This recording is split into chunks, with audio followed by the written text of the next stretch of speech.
Apakah mungkin niat hidup sehat justru bisa membawa petaka bagi tubuh kita? Pernahkah Anda merasa bahwa Anda sudah menjalani pola hidup sehat, mengganti makanan berminyak dengan kacang-kacangan, berhenti konsumsi daging, dan mulai rajin berolahraga, namun tubuh justru terasa lebih lemah dari sebelumnya? Inilah kisah nyata yang terjadi pada seorang wanita bernama Ibu Nana yang berusia 63 tahun dan menjadi pelajaran besar bagi siapapun yang sedang memulai hidup sehat. Apa yang sebenarnya salah dari keputusan beliau? Nama beliau adalah Ibu Nana. Di usianya yang tidak lagi muda, beliau mengambil keputusan besar, mengubah gaya hidup agar lebih sehat. Tidak ada keluhan berarti sebelumnya. Beliau tidak memiliki riwayat penyakit berat. Kesehatan umumnya tergolong stabil. Namun suatu hari, beliau datang ke rumah sakit dengan keluhan sangat lelah yang tidak wajar. Rasa lelah itu tidak hilang meskipun sudah tidur cukup, tidak tertolong walau sudah mengonsumsi kopi, dan olahraga rutin pun tidak membantu mengembalikan energinya. Tidak ada keluhan nyeri, tidak ada bengkak di kaki, tidak mual atau muntah, semua terlihat normal. Tapi rasa lelah itu terus berlanjut. Akhirnya dilakukan medical check-up secara menyeluruh, dan hasilnya mengejutkan. Fungsi ginjal beliau tinggal 25%. Padahal 6 bulan sebelumnya, nilai fungsi ginjal masih berada di atas 90%. Penurunan yang sangat drastis dalam waktu yang tergolong singkat. Apa yang sebenarnya terjadi? Ibu Nana sendiri bingung. Ia merasa sudah menjalani hidup yang jauh lebih baik daripada sebelumnya. Dulu, ia sering ngemil gorengan, snack dari minimarket, makanan cepat saji yang tidak sehat. Tapi belakangan, ia menggantinya dengan kacang met, pilihan yang secara umum dianggap sehat. Setiap hari, ia ngemil kacang met. Tidak tanggung-tanggung, konsumsi kacang mete beliau mencapai hampir 1 kilogram per minggu. Alasannya sederhana. Ingin mengganti cemilan tidak sehat dengan makanan yang katanya tinggi protein dan baik untuk jantung. Kebiasaan ini ternyata berlangsung selama sekitar 3 hingga 4 minggu. Saat itu pula keluhan mulai muncul. Tubuhnya merasa lemas setiap saat. Beliau tetap makan, tetap minum, tetap olahraga, tapi tubuh seperti tidak merespons. Makin lama, makin berat rasanya untuk menjalani hari-hari. Dari sini kita bisa mulai menyadari bahwa sesuatu yang terlihat sehat belum tentu cocok untuk dikonsumsi dalam jumlah besar, apalagi secara terus-menerus. Pola makan yang baik bukan hanya tentang mengganti gorengan dengan kacang-kacangan, tapi juga tentang keseimbangan dan jumlah yang dikonsumsi. Kelebihan satu jenis zat tertentu bisa menimbulkan reaksi negatif dalam tubuh, termasuk menurunkan fungsi organ vital seperti ginjal. Kita semua tahu bahwa ginjal adalah salah satu organ paling penting yang bekerja sebagai penyaring racun dan limbah dari dalam darah. Saat ginjal tidak lagi mampu menjalankan fungsinya secara optimal, maka racun dalam tubuh bisa menumpuk dan menyebabkan berbagai gangguan kesehatan serius. Sayangnya, gejala gagal ginjal tidak selalu muncul secara mencolok pada tahap awal. Seperti dalam kasus Ibu Nana, rasa lelah berlebih tanpa gejala khas lainnya ternyata menjadi tanda awal penurunan fungsi ginjal yang sangat parah. Disinilah pentingnya kita memahami bahwa perubahan gaya hidup sehat bukan hanya tentang apa yang kita makan, tetapi juga berapa banyak yang kita konsumsi, bagaimana tubuh kita merespons, dan kapan harus berkonsultasi dengan tenaga medis. Dalam kasus Ibu Nana, keputusan mengganti snack dengan kacang mete ternyata membawa dampak besar. Bukan karena mete itu berbahaya, melainkan karena konsumsinya yang berlebihan. Setelah mendapatkan hasil pemeriksaan medis yang menunjukkan fungsi ginjalnya tinggal 25%, dokter pun mulai menyusun daftar kemungkinan penyebabnya. Seperti biasa, langkah pertama adalah memastikan apakah aliran darah ke ginjal terganggu. Ini penting karena jika tubuh mengalami dehidrasi atau ada masalah dengan jantung, aliran darah ke ginjal bisa berkurang dan menyebabkan penurunan fungsi. Namun hasil pemeriksaan menunjukkan bahwa Ibu Nana tidak mengalami dehidrasi. Tekanan darahnya normal, detak jantungnya juga stabil. Tidak ada masalah dari sisi sirkulasi darah.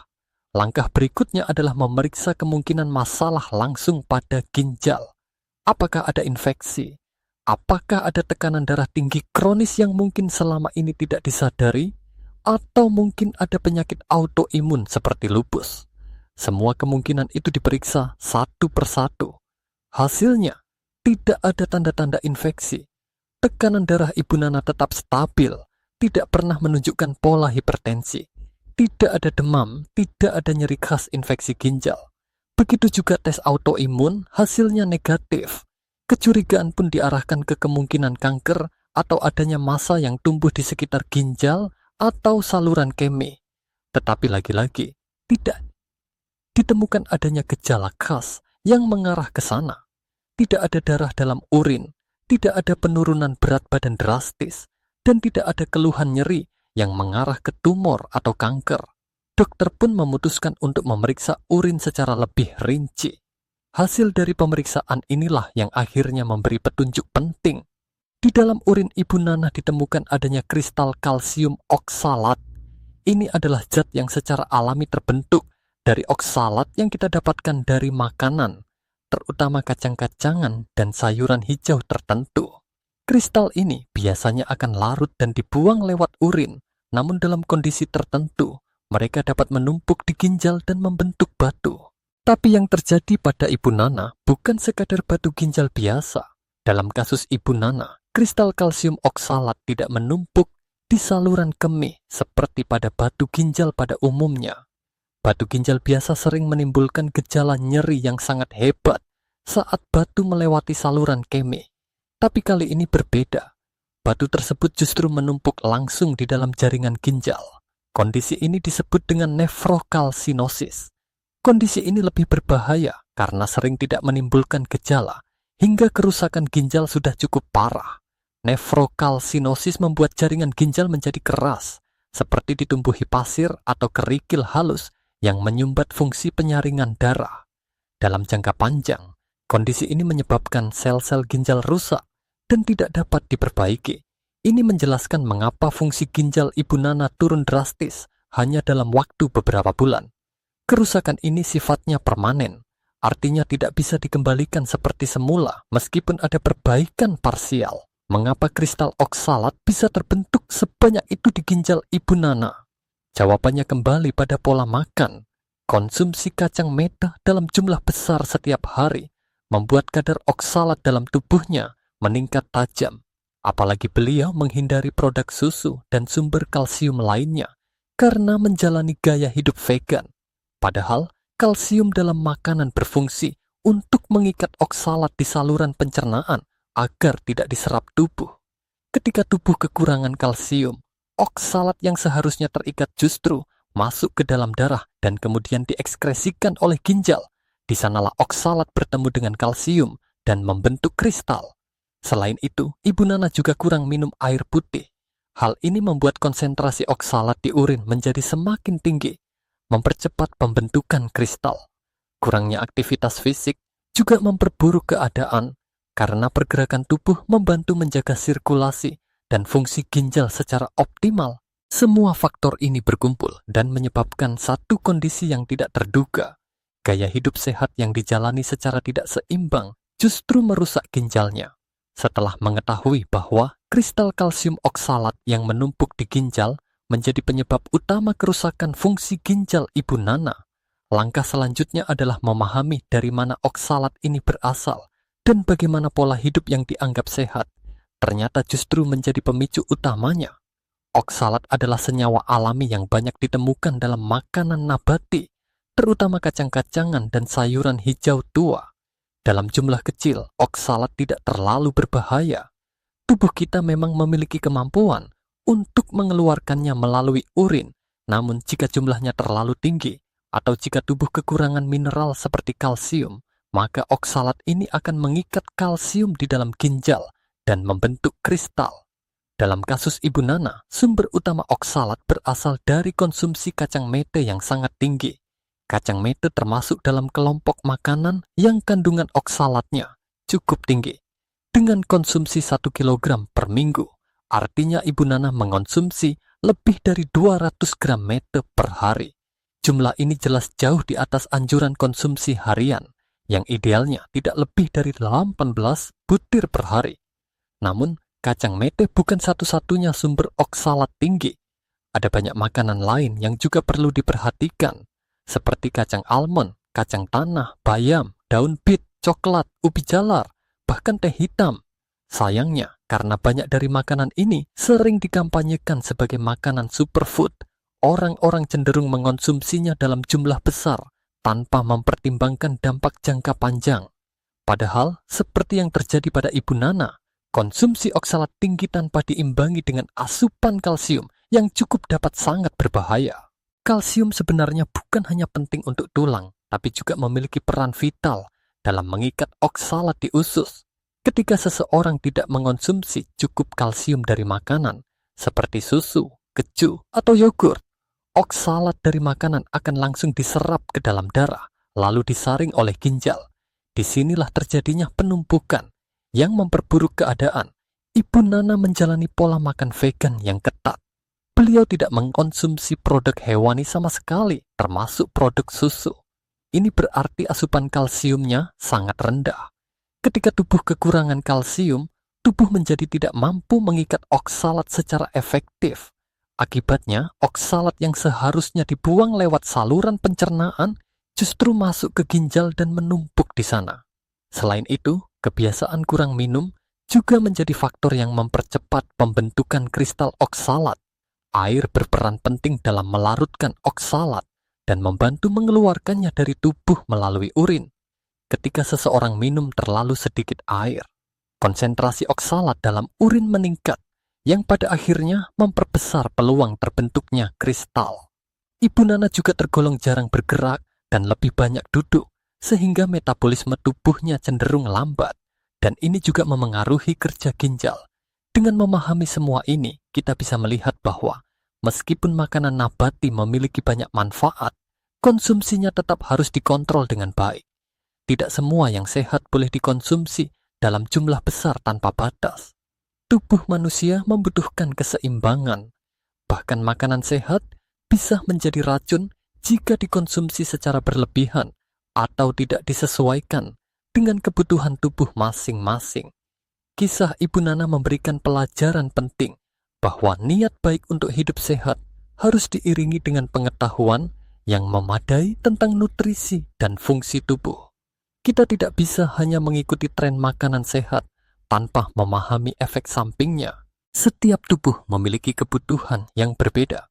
Konsultasi dengan dokter atau ahli gizi sebelum mengubah pola makan secara drastis adalah langkah bijak untuk menghindari masalah kesehatan di masa depan.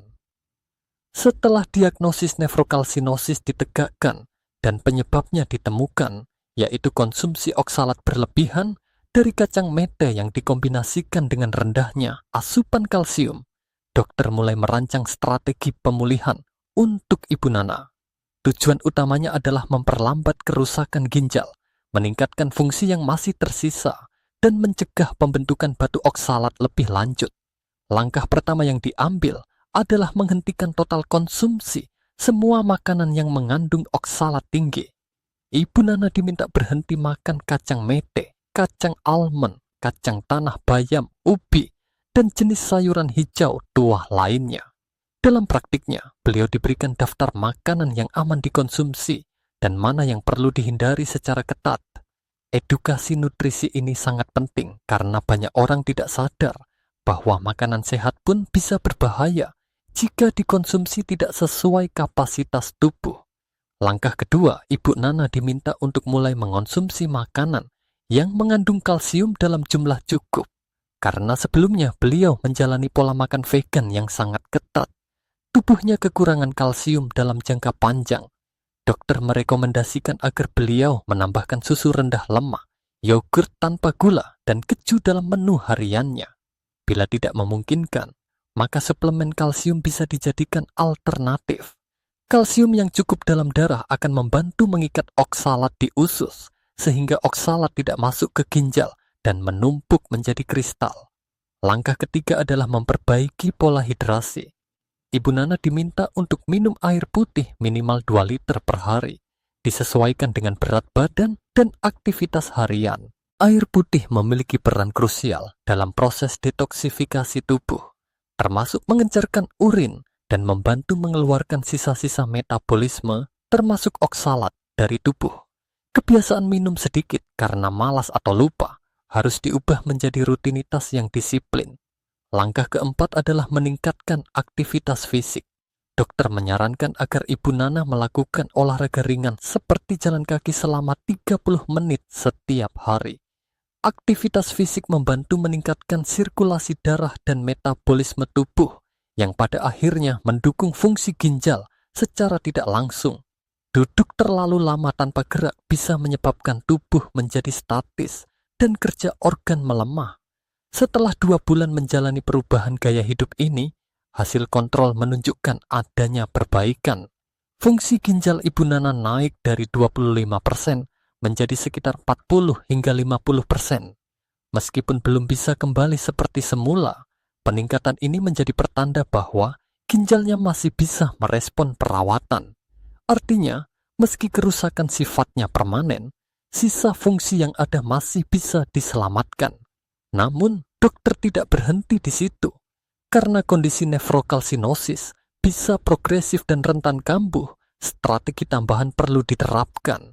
Salah satunya adalah penggunaan obat-obatan medis yang dirancang untuk membantu mengatur komposisi urin dan menghambat pembentukan kristal baru. Langkah kelima yang kemudian ditambahkan adalah terapi dengan obat thiazida seperti hidroklorothiazide. Obat ini biasanya digunakan untuk mengontrol tekanan darah, namun dalam kasus tertentu juga bermanfaat dalam mengurangi ekskresi kalsium melalui urin. Dengan kata lain, thiazida membantu menurunkan jumlah kalsium yang dibuang oleh ginjal, sehingga mengurangi kemungkinan terbentuknya kalsium oksalat di jaringan ginjal. Dosis umumnya berkisar antara 12,5 hingga 25 mg per hari, tergantung kondisi pasien dan respons tubuhnya. Obat ini diberikan dalam pengawasan ketat karena meskipun efektif, ia memiliki efek samping seperti gangguan elektrolit, dehidrasi, atau penurunan tekanan darah terlalu rendah jika tidak dimonitor. Oleh karena itu, setiap pasien yang mendapat resep thiazid harus menjalani pemantauan rutin kadar elektrolit dan fungsi ginjal melalui pemeriksaan darah dan urin. Selain thiazide, dokter juga mempertimbangkan pemberian potasium sitrat.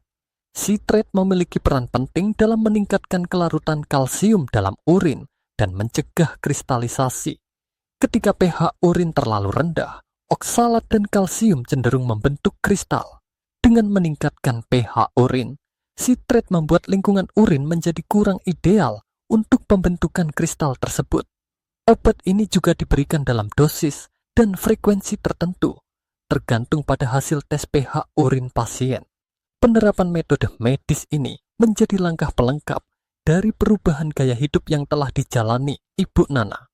Jadi, pendekatannya tidak hanya mengandalkan nutrisi dan pola hidup, tapi juga bantuan farmakologis untuk memperlambat progres penyakit dan mempertahankan fungsi ginjal seoptimal mungkin. Yang menarik dari pendekatan ini adalah kolaborasi antara edukasi pasien, perbaikan gaya hidup, dan dukungan obat-obatan. Ketiganya saling melengkapi. Dalam kasus Ibu Nana, keberhasilan pemulihan sebagian fungsi ginjal adalah hasil dari konsistensi dan kedisiplinan menjalani semua saran medis tanpa pengecualian. Kisah ini menjadi bukti bahwa pemulihan fungsi ginjal, meskipun tidak bisa sempurna, tetap mungkin dicapai jika ditangani sejak awal dan dengan cara yang tepat. Yang terpenting adalah mengenali tanda-tanda awal, seperti kelelahan terus-menerus, segera melakukan medical check-up, dan tidak menyepelekan perubahan kecil dalam tubuh. Kisah Ibu Nana memberikan kita pelajaran yang sangat penting tentang keseimbangan dalam menjalani hidup sehat. Niat untuk memperbaiki gaya hidup memang sangat mulia, namun harus diiringi dengan pengetahuan dan kebijaksanaan dalam setiap pilihan. Tidak semua makanan sehat cocok dikonsumsi dalam jumlah besar, dan tidak semua yang terlihat alami itu aman jika dikonsumsi terus-menerus tanpa batasan. Seringkali kita mendengar bahwa kacang mete bagus untuk jantung, bayam kaya akan zat besi, atau labu baik untuk penderita diabetes. Tapi apakah kita pernah bertanya seberapa banyak yang boleh kita makan? Apakah kita pernah memperhatikan apakah tubuh kita benar-benar memerlukan sebanyak itu? Disinilah pentingnya konsep keseimbangan. Apapun yang berlebihan akan menjadi tidak seimbang. Dan ketika tubuh kehilangan keseimbangan, penyakit mudah datang, termasuk kerusakan ginjal seperti yang dialami Ibu Nana. Tidak ada yang salah dengan makan kacang, sayuran hijau, atau buah tertentu. Yang salah adalah ketika kita menjadikannya satu-satunya sumber nutrisi tanpa mempertimbangkan variasi, jumlah, dan kebutuhan tubuh. Tubuh manusia adalah sistem kompleks yang memerlukan berbagai jenis nutrisi dalam proporsi yang tepat. Jika salah satu terlalu dominan, yang lain bisa terganggu, dan dampaknya bisa berbahaya. Pelajaran lain yang bisa kita ambil adalah pentingnya mendengarkan tubuh kita sendiri. Rasa lelah berlebih, walau terlihat sepele, bisa menjadi tanda awal dari sesuatu yang lebih serius. Dalam kasus Ibu Nana, rasa capek yang terus-menerus tanpa sebab yang jelas ternyata menjadi awal dari kerusakan ginjal permanen. Untungnya, beliau cepat mengambil tindakan dengan memeriksakan diri dan mengikuti semua anjuran medis dengan disiplin. Untuk Anda yang sedang memulai gaya hidup sehat atau sedang menjalani pola makan tertentu, jangan ragu untuk berkonsultasi dengan dokter atau ahli gizi. Setiap tubuh berbeda dan tidak semua tren diet cocok untuk semua orang. Luangkan waktu untuk memahami kondisi tubuh Anda. Lakukan medical check-up secara berkala. Dan jangan ragu untuk mengubah strategi jika ternyata tubuh Anda menunjukkan tanda-tanda ketidakseimbangan. Dan terakhir, mari kita jaga tubuh kita dengan penuh kasih sayang. Beri ia makanan bergizi, hidrasi yang cukup, istirahat yang layak, dan aktivitas fisik yang rutin. Jangan jadikan hidup sehat sebagai beban, tapi jadikan ia sebagai bentuk rasa syukur kita atas karunia tubuh yang sudah bekerja keras setiap hari. Jika Anda pernah mengalami kejadian serupa, atau memiliki cerita tentang bagaimana pola makan tertentu berdampak pada kesehatan Anda, silakan bagikan di kolom komentar. Kami sangat menghargai setiap pengalaman pribadi, karena bisa menjadi pelajaran berharga bagi yang lain. Terima kasih sudah menyimak hingga akhir. Jangan lupa untuk tekan tombol suka, berlangganan saluran ini, aktifkan notifikasi lonceng, dan bagikan video ini kepada orang-orang terdekat Anda. Semoga kisah nyata Ibu Nana menjadi peringatan dan inspirasi bagi kita semua. Salam hidup sehat dan seimbang.